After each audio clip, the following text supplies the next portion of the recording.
Hello chers lumineux, bienvenue dans cette nouvelle vidéo. Je suis très heureuse de vous retrouver et j'espère que vous vous portez bien, que vous arrivez à rester comme ça dans ces puissantes énergies. Aujourd'hui, bulletin énergétique, oui, équinoxe de printemps. Demain, nous sommes le mercredi 19 mars. Et demain, donc, jeudi 20 mars, équinoxe de printemps dans les énergies de Jupiter. Alors, Jupiter, qu'est-ce qu'il nous dit Jupiter, cette planète? Eh bien, cette planète Jupiter, c'est le rayonnement social. C'est comment on s'affirme, c'est comment on prend sa place. Mais c'est aussi le fait de se régénérer. Et je sais pas si vous le sentez, mais en ce moment, il y a quand même quelque chose comme ça dans tous nos corps. Alors, bon, équinoxe, égal, donc c'est ce moment de l'année où le jour, la durée du jour est égale à la durée de la nuit. Donc ça viendrait nous parler d'équilibre. Sauf que, je sais pas si vous, dans votre vie, vous le constatez, mais ce n'est pas l'équilibre. C'est le bordel dans tous nos corps. Mais ceci dit, c'est pour tendre vers l'équilibre et ça se fait vraiment naturellement en fait. Il y a dans les expériences que nous vivons en ce moment, alors ouais, après je sais pas vous comment vous vivez, moi je vois bien dans tout ce que je suis en train de vivre en ce moment, comme il y a du nettoyage. Alors le nettoyage de printemps, il a commencé avant l'arrivée du printemps, hein, voilà, je sais pas ce que vous en pensez, vous pourrez nous le partager dans les observations. Mais ouais, gros nettoyage de printemps. On sent qu'on est en train de nettoyer. Sticker, balayer, casa toujours pimpant. Après, encore une fois, c'est toujours relatif, proportionnel. Ah non, j'aime pas. C'est toujours relatif où on en est sur notre chemin, notre avancée sur le chemin. Et où on en est, si les incarnations ça nous parle, si on en est à beaucoup d'incarnations, si on se sent être une vieille âme ou pas. Donc il est évident que plus on est une vieille âme, et plus on est puré et on nettoie. Ok, donc y a tout ça qui est à l'œuvre en ce moment et qui cherche à se faire finalement de façon très naturelle. Et dans ces moments-là, on pourrait avoir tendance à vouloir exercer une poussée pour résister.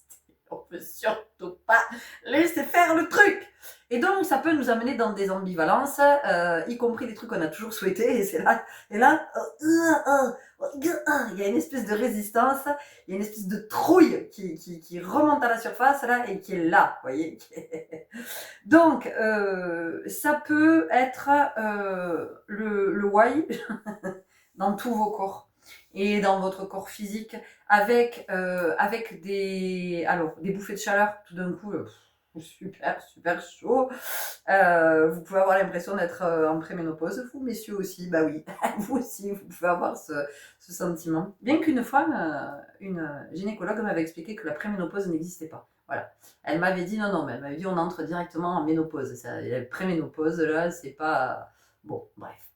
Mais c'est intéressant, ménopause, parce que ça vient de nous parler de faire une pause alors que tout pousse à, vous voyez. Donc quand je vous disais, je vous parlais de résistance, c'est pas pour rien que je vais vous parler de préménopause et de ménopause. C'est que ça venait nous dire de faire cette pause-là et de pas chercher à résister à quoi que ce soit. Donc en fait, le corps peut manifester beaucoup de choses et il peut manifester le feu. Bah oui, l'énergie du feu, Mars, c'est l'énergie du dieu Arès, et puis on va entrer dans le signe du bélier aussi. Donc le bélier, il pousse fort, il est avec cette énergie très yang. Donc le feu peut se manifester dans le corps de diverses façons. Alors évidemment qu'il peut y avoir la colère, mais moi ça me parle vraiment du corps, et ça me parle notamment de toutes les formes possibles de comment le feu peut se manifester dans le corps. Donc on peut avoir des bouffées de chaleur, il peut y avoir des poussées de fièvre pour certaines personnes. Ça peut être des poussées d'urticaire, de psoriasis, d'eczéma, même si vous n'en avez jamais fait de votre vie. Voilà, ça peut aussi se manifester comme ça. Donc tout ce qui va être derme, épiderme, la peau, hein, des réactions, on peut se dire oh là là, mais qu'est-ce que j'ai une allergie, mais qu'est-ce qui se passe, j'ai jamais eu ça de ma vie. Ok, ben c'est de l'accueillir. En homéopathie, il existe pas mal de choses qui font effet d'antihistaminique et qui peuvent permettre d'accompagner cette transmutation finalement, parce que le feu, c'est ce que ça fait, hein. Le feu, ça vient purifier, ça vient nettoyer. Il peut y avoir aussi dans tout ce qui est maladie chronique et qui se manifeste, vous savez, par poussée, notamment les scléroses, les maladies de Lyme, toutes ces maladies. Il peut y avoir des pics là en ce moment. Parce que oui, l'équinoxe, mais fait l'équinoxe, l'énergie, elle est déjà là avant que c'est pas ah tiens, super, c'est l'équinoxe, c'est parti pour l'énergie. Non, c'est là avant, donc ça a pu se manifester, déjà depuis quelques jours, des poussées comme ça, des poussées de maladies chroniques, des poussées, des pics inflammatoires. On sent que dans les articulations, on a très mal. Excusez-moi. Bon, me revoilà après une interruption momentanée des programmes.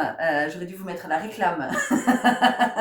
Bon, mais vous voyez, c'est extraordinaire. Je vous disais que en ce moment, moi, je vis plein d'expériences qui m'amènent vers l'équilibre. Mais c'est exactement ce qui vient de se passer. C'est comment en fait on voit, c'est très intéressant ce mouvement, comment on voit que quelque chose qui peut nous foutre en bordel, parce que là c'est ce qui vient de se passer concrètement, je suis passée par plein d'états de chaud, de froid, de machin, comment quelque chose qui peut oui, venir nous mettre sans dessus dessous, et la caméra du coup est pas très droite.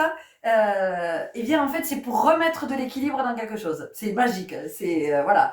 Alors sur le moment c'est pas magique, mais comme maintenant c'est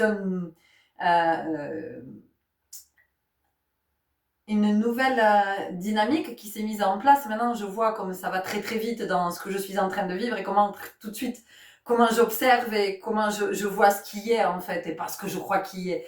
Donc bon voilà, tout ça pour dire que cet équinoxe avec cette énergie forte, elle vient remettre de l'équilibre, mais que on en passe par quelque chose. Et cet équilibre en fait, il est comment je pourrais le dire, c'est plus grand que nous. Vous voyez, c'est quelque chose qui est plus grand que soi. C'est-à-dire que c'est quelque chose de très naturel qui est à l'œuvre. C'est comme finalement cet équilibre entre le jour et la nuit. C'est un petit peu comme si c'est pas le jour et la nuit qui décident que ah ben tiens, on va être de la même durée. Non, c'est quelque chose énergétiquement de bien plus puissant, de bien plus grand, qui fait qu'à un moment donné, il y a cet équilibre très naturellement qui se met en place et qui se manifeste. Voyez. Et ce qu'on vit là, en ce moment, dans nos expériences, c'est ça. C'est-à-dire, c'est une très belle opportunité de ne pas vouloir contrôler. Voilà. Je crois qu'on peut le dire comme ça. Ne pas vouloir contrôler, ne pas vouloir chercher à avoir le dessus sur la situation, ne pas vouloir chercher à résister parce que, encore une fois, ce à quoi je résiste persiste. Donc, plus je vais résister, plus ça va être là. Et plus ça va être souffrant, parce que ça va être fatigant, parce que voilà, alors je dis pas que c'est simple de ne pas faire de résistance, de ne pas être dans la résistance, parce qu'on est avec tous nos vieux conditionnements, avec tous nos vieux programmes, avec tous nos vieux schémas, hein, tout est là, et en même temps on sent bien combien c'est en train d'être nettoyé tout ça, hein, comment nos croyances sont mises à jour, comment ça nous est montré et comment on se dit mais oui, je peux pas continuer à vivre avec cette croyance-là parce que en fait cette croyance elle m'enferme dans un espace qui me contraint, qui me restreint, qui fait que je peux pas m'expanser ou m'expandre, je sais pas comment on dit, mais en tout cas je peux pas me déployer. Or l'énergie du printemps, qu'est-ce que c'est? L'énergie du printemps, c'est vraiment l'énergie du déploiement. C'est là qu'on va commencer à voir les premiers bourgeons, on va commencer à voir les insectes. D'ailleurs, vous avez peut-être vu dans votre maison, les insectes commencent à être à nouveau là, commencent à revenir. Donc, il y a cette émergence, vous voyez, il y a de l'en dedans vers l'en dehors. Hein. On voit que tout ce qui était caché, tout ce qui était sous terre jusqu'à maintenant, qu'on ne voyait pas, qu'on ignorait, qu'on pensait possiblement mort à l'arrêt, non, c'est en train d'émerger, d'apparaître. Et ce que ça vient de dire aussi, c'est qu'est-ce qui cherche à émerger en nous? Qu'est-ce qui cherche à émerger en nous? Et c'est intéressant d'accepter de le regarder, ce qui cherche à émerger. Parce que en fait, plus on va être dans cet accueil de ce qui émerge, de ce qui est, euh, moins c'est souffrant, euh, plus l'accueil est... moins on a peur aussi, vous voyez, il y a quelque chose comme ça qui fait que on sait que c'est pour le mieux de toute façon, même si sur le moment oui, c'est déstabilisant, c'est perturbant, mais en même temps, voilà, moi j'ai toujours cette foi dans ce plus grand qui est à l'œuvre et parfois, oui, je sens que si moi je sais pas, mais il y a quelque chose de plus grand qui sait. Voilà, il y a il y a cette intelligence manifestée qui est là, et c'est comment on accepte aussi de s'en remettre à cette intelligence et de pas toujours vouloir être aux commandes là. C'est reposant aussi de pouvoir un peu s'abandonner, de pouvoir un peu se laisser porter, voyez. Voilà, donc on peut avoir, on nettoie, il y a des grosses prises de conscience, il y a des manifestations aussi, plus d'intuition, enfin, vous voyez, il y a des choses comme ça qui commencent ouais, ça émerge ou ça s'intensifie. Voilà, il y a quelque chose de l'ordre de l'intensité aussi. Alors, il est évident que si, par exemple, vous êtes dans une relation, quelle qu'elle soit, ben vous allez voir comment il y a de l'intensité. C'est-à-dire que si dans cette relation, ce qui vous lie à un autre, c'est par exemple c'est l'humour, c'est le fait de déconner, ben vous allez voir que ça va s'intensifier. Il y a quelque chose qui va s'intensifier. Si vous êtes dans une relation, encore une fois, quelle que soit la relation, hein, moi je ne suis pas à vous parler, il n'y a pas que le sentimental dans la vie. Puis sentimental, ça m'interroge quand même. Pourquoi on parle de sentimental? Parce que moi, sentimental, j'entends le sentimental. Autrement dit, c'est le mental qui sent. Et quand on voit où nous mène notre mental, je me dis, est-ce qu'il sent bien le type? Vous voyez, il y a quand même une interrogation sentimentale. Vous voyez, ça veut dire que on n'est peut-être pas à l'endroit auquel on pense être. Voilà, il peut y avoir une interrogation. Oui, ben oui, ça nous met le bordel. De toute façon, toutes les interrogations qui sont là en ce moment sont vraiment là pour nous. Mais c'est pour rééquilibrer, pour nous amener vers le plus juste. Toujours, parce que c'est ça en fait. Nous sommes toujours guidés vers le plus juste. On accepte d'y aller ou pas. Donc, je ne vous parle pas que de relations amoureuses. Hein. Je vous parle de tout type de relations. Donc, si vous êtes dans une relation où ça pue, où de toute façon il n'y a que du conflit, ben, imaginez bien que ça va s'intensifier avec le feu du bélier, ça va pas. Si vous êtes dans une relation passionnée, passionnelle, ardente, ben, il va y avoir encore plus d'ardeur, vous voyez. Bon, donc il y a cette notion de quelque chose qui s'intensifie. Donc nos peurs peuvent s'intensifier, mais notre créativité peut s'intensifier, notre intuition peut s'intensifier, notre énergie peut s'intensifier. Vous voyez, c'est d'observer en fait. C'est la vie, pour moi, parce que tout ce que je vous partage, ça reste toujours mon modeste point de vue. La vie pour moi se vit dans ce que je vis et en même temps dans cette observation.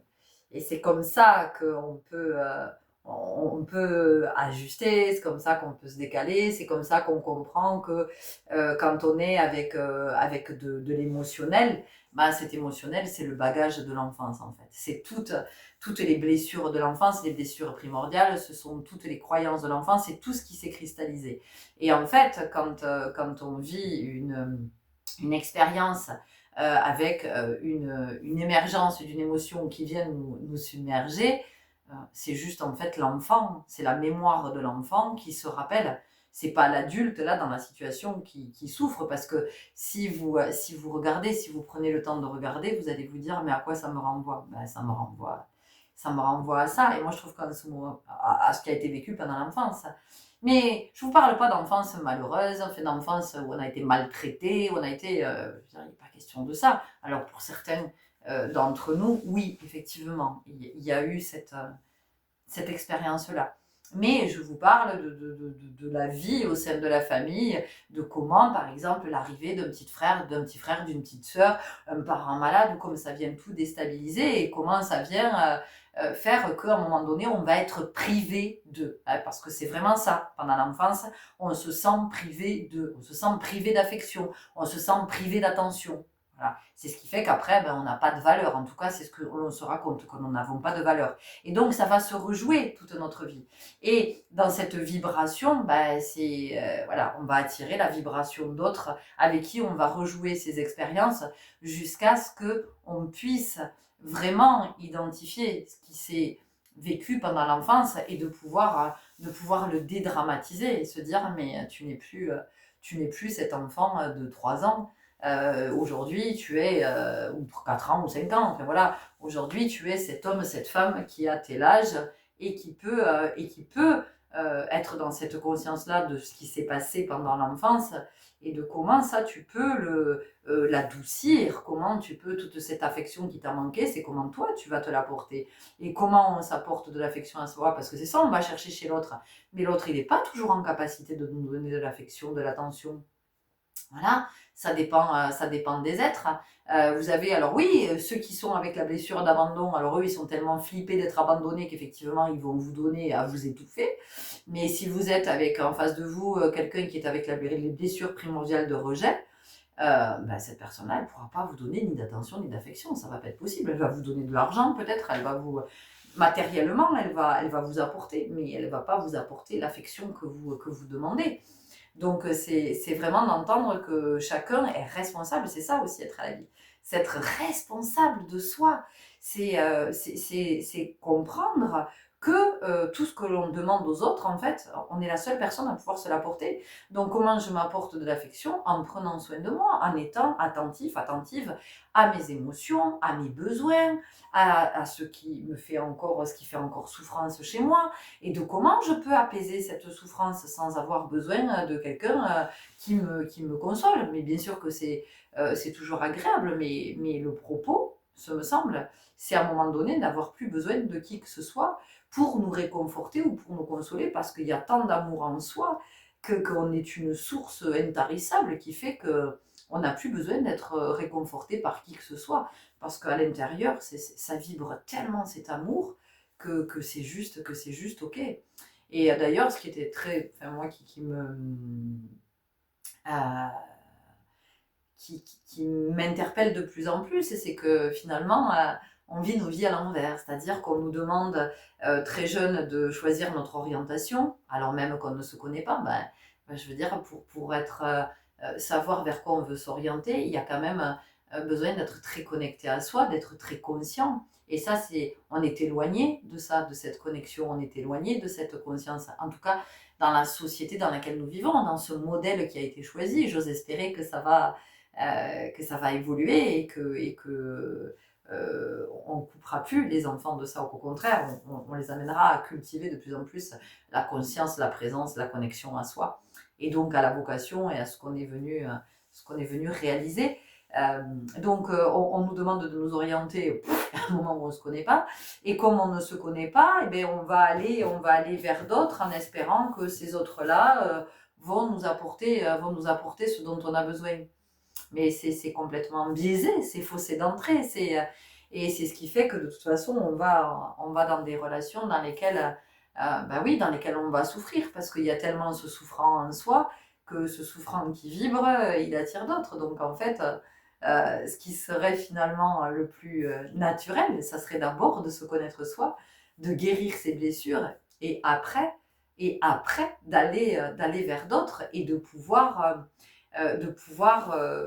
être dans une connexion. Alors on va parler du couple là pour le coup, on va parler du couple conscient, parce que le couple conscient, c'est quand même pour moi c'est le couple sacré, c'est le yin et le yang, c'est-à-dire que chacun est conscient de qui il est, chacun est conscient de ses blessures primordiales, et chacun est conscient que ces blessures-là, en fait, en tout cas les mémoires qui sont en lien avec ces blessures, sont réactivées.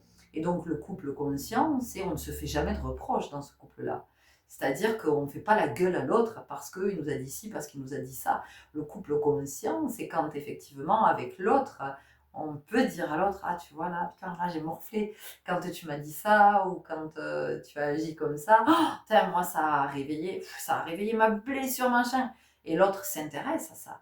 Et l'autre grandit, et on grandit mutuellement, vous voyez. Et moi, j'ai vraiment ce sentiment que la vie nous pousse, et peut-être même ce printemps, nous pousse à être de plus en plus conscients et à établir des relations de plus en plus conscientes, y compris avec nos enfants. Voilà. Donc l'équinoxe, oui, mais pas trop quand même. Hein. Point trop d'infos. Voilà, il y a cette notion d'équilibre toujours et ben, avant de trouver l'équilibre, on passe d'abord par les expériences. Voilà, on passe par l'expérience, on passe par l'expérimentation. Et de toute façon, 2025, c'est l'année de toutes les expériences. C'est l'année du mouvement, c'est l'année des libérations, c'est l'année de l'affranchissement, c'est l'année de on ose, on devient indépendant, on s'autonomise, on crée sa voie, en tout cas, on se prépare. On se prépare pour 2026. Voilà. Là, on est vraiment en train de se préparer. C'est le dernier.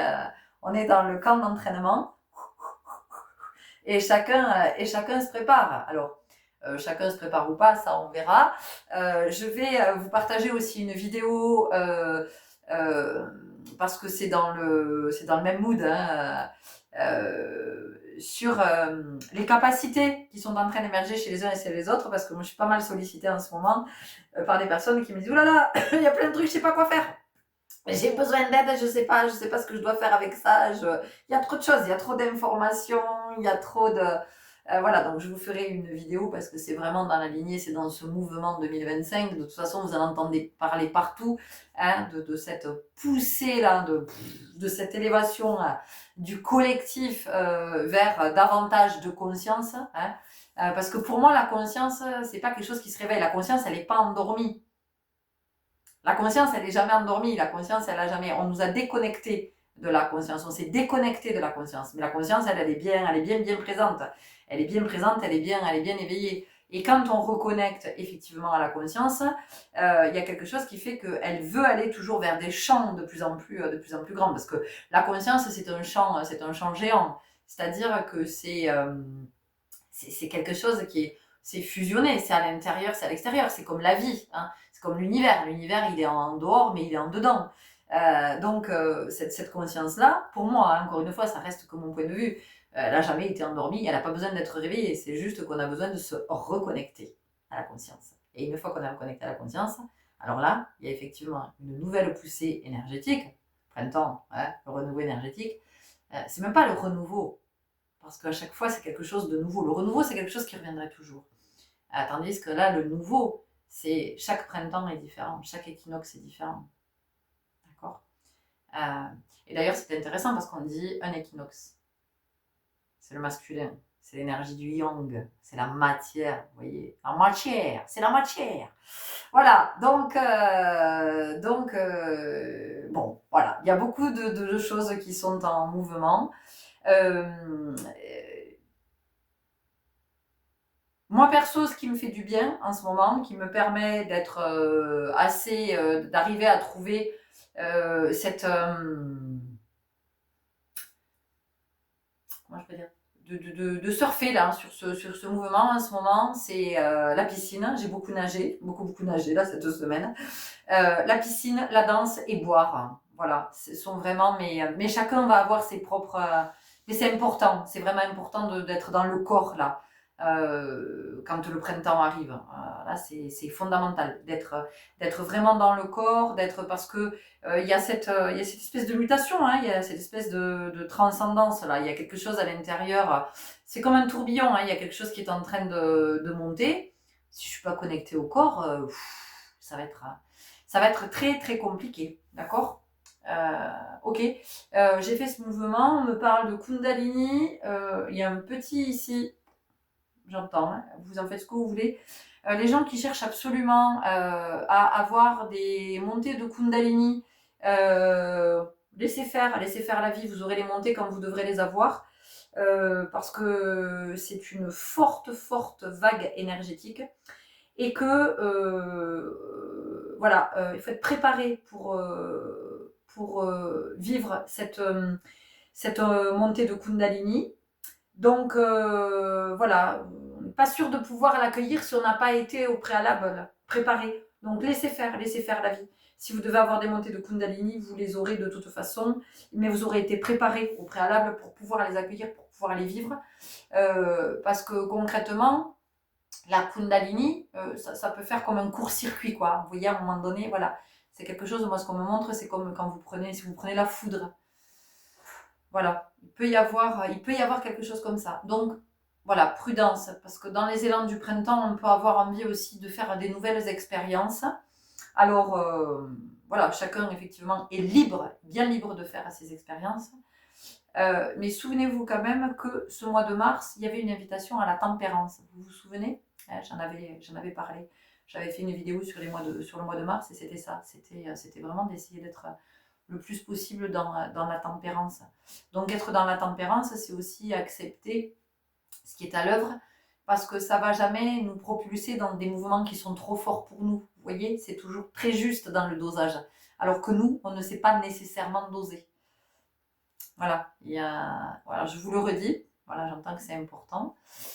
C'est vraiment de laisser faire l'énergie, le grand champ, le grand plan, l'énergie cosmique, je ne sais pas comment vous l'appelez. Parce qu'elle nous amène toujours, il n'y a jamais de poussée trop forte, voilà. Et que c'est toujours justement dosé, savamment dosé, voilà. Et que nous, on ne sait pas toujours doser comme c'est le plus juste pour soi, voilà. Et c'est ce qui fait que ça peut nous mettre en difficulté, qu'on peut perdre de l'énergie, qu'on peut être très fatigué, qu'on peut être même à des moments vidé, séché, épuisé, tari, j'entends. Voilà, parce que les poussées énergétiques, c'est le feu. Et le feu, il faut pouvoir le supporter.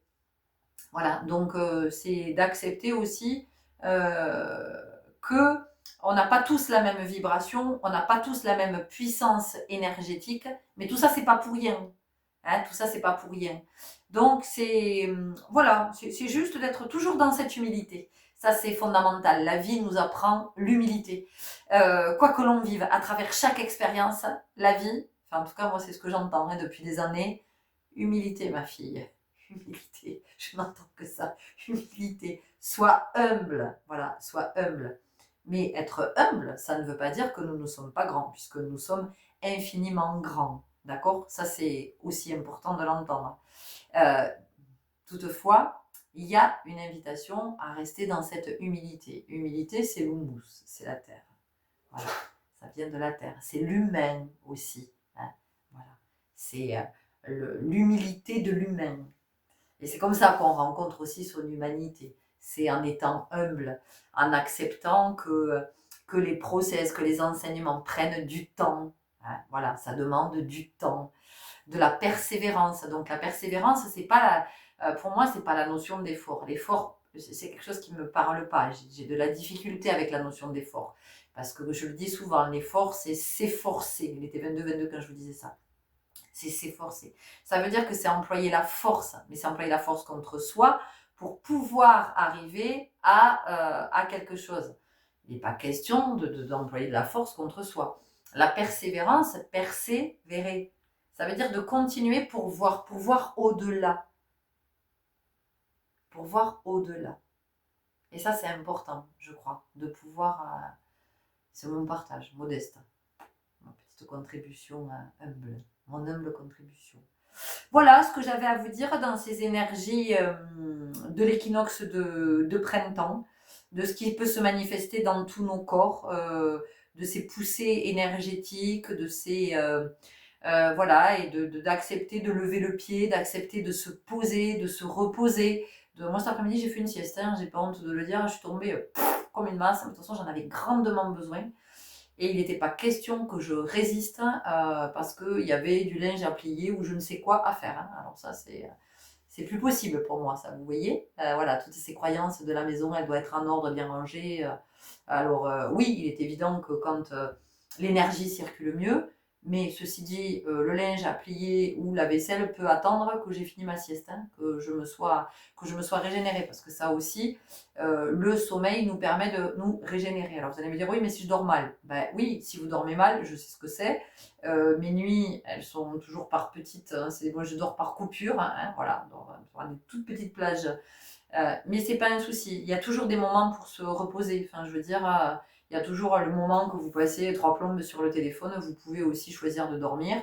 Les week-ends où vous courez dans tous les sens, dans les centres commerciaux, dans les machins, ou essayez de vivre le week-end parce que vous vivez pas la semaine, vous pouvez dormir aussi. Enfin voilà, il y a toujours un moyen de se... Et ça aussi, c'est le prendre soin de soi. C'est l'amour de soi. Vous voyez, quand je disais tout à l'heure comment on fait pour se donner de l'affection, ben, ça commence par là aussi. Par le fait de s'écouter, d'écouter ses besoins et de se reposer quand on a besoin de se reposer. Et si un soir on est fatigué, on n'a pas l'énergie pour faire à manger, on peut demander peut-être à la personne avec qui on vit de prendre le relais. Et si on ne vit pas avec quelqu'un et qu'on a des enfants, et ben ce soir-là, ça peut être, on n'est pas obligé de faire un repas hyper équilibré, on peut faire du très basique, du très simple, et puis expliquer aux enfants qu'on a besoin de repos, qu'on est très très fatigué. Et c'est se respecter, et c'est aussi enseigner à nos enfants. C'est leur transmettre que c'est fondamental de prendre soin de soi, d'écouter ses besoins, et je vais en rester là. Prenez grand soin de vous. Merci pour votre écoute, votre belle présence. Merci pour tous les partages que vous nous offrez. Bienvenue si vous nous rejoignez. Bienvenue aux nouveaux abonnés. Merci pour vos abonnements et merci pour toutes vos interactions qui me permettent d'être visible. Et puis à d'autres de rencontrer mes vidéos et peut-être d'être éclairés. Je vous souhaite un très bel équinoxe. À très bientôt. Au revoir.